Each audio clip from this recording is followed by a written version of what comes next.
L'idée de ce projet, c'était vraiment de donner l'opportunité à plus de jeunes de vivre cette expérience missionnaire à travers ce que proposent les MEP. Et on a réfléchi, je me rappelle, au tout début avec le père Bernard, le reste de l'équipe des MEP, avec l'agence de communication, avec Progressive Media, David Bonhomme. Et on s'est dit comment on peut faire pour toucher une génération, donc un public jeune. C'est un public qui connaît l'effet de la publicité, qui reconnaît les accroches. On ne peut pas l'arnaquer.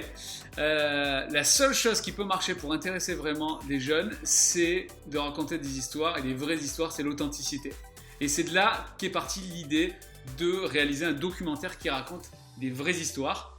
Et puis on s'est dit, ça serait bien qu'on arrive vraiment à s'immerger, se mettre dans la peau d'un jeune missionnaire. Et donc de là est venue l'idée d'avoir cet animateur, donc Charles, qui est un bon Français, qui n'a pas trop voyagé, qui a aussi cette naïveté, cette ignorance du terrain.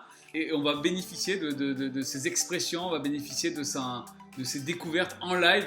Voilà. Et on s'est dit, c'est une parfaite écriture pour qu'on puisse tous s'y reconnaître, peu importe qui on est, si on est très pratiquant, jeune croyant, on a envie de servir, on est entre deux études, on veut faire un stage, voilà. Il fallait que ça parle au plus de monde, et donc l'idée c'est de voir des profils très différents et que Charles nous embarque dans son histoire.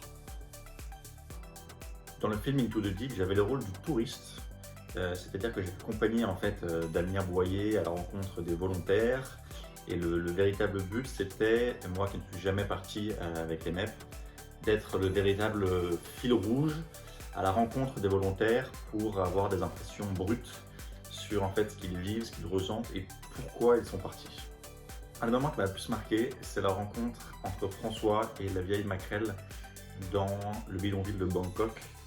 Elle qui était très vieille, isolée, seule et qui ne parlait pas bien sûr un mot de français, et lui qui parlait un peu la langue, qui s'est mis à prier pour elle.